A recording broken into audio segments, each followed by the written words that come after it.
তাহলে তো আমাদেরকে বলতে হবে হাসিনা ভালো ছিল, কারণ হাসিনার সরকার ওই বন্দরকে ডিপি ওয়ার্ল্ডের কাছে দেওয়ার সিদ্ধান্ত নিয়েছিল। কিংবা সরকার যদি তার সচিবালয়কে সুরক্ষা দিতে না পারে, তারা কিভাবে দেশকে সুরক্ষা দেবে, কিভাবে নির্বাচন করবে, তাই না? হাসিনার অনেক খারাপ গুণের পরেও তো তাহলে বলতে হবে যে না, হাসিনা কিছু ভালো কাজ করে গেছিল, এই যে সরকার সেটাকে কন্টিনিউ করে নিয়ে যাচ্ছে।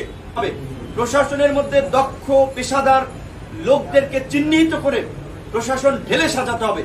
আজকে দেখেন সচিবালয়ের মতো স্পর্শকাতর জায়গা, সেন্সিটিভ জায়গা, যেইখানের জন্য ২-৩ স্তরের নিরাপত্তা থাকা দরকার, সেইখানে আজকে ছাত্ররা কিংবা ছাত্রদের সাথে দুর্বৃত্তরা ঢুকে যাচ্ছে, গাড়ি জ্বালিয়ে দিচ্ছে, ভাঙচুর করছে।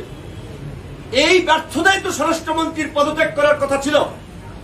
স্বরাষ্ট্র মন্ত্রণালয় কিংবা সরকার যদি তার সচিবালয়কে সুরক্ষা দিতে না পারে, তারা কিভাবে দেশকে সুরক্ষা দেবে, কিভাবে 18 কোটি জনগণকে সুরক্ষা দেবে, কিভাবে নির্বাচন করবে?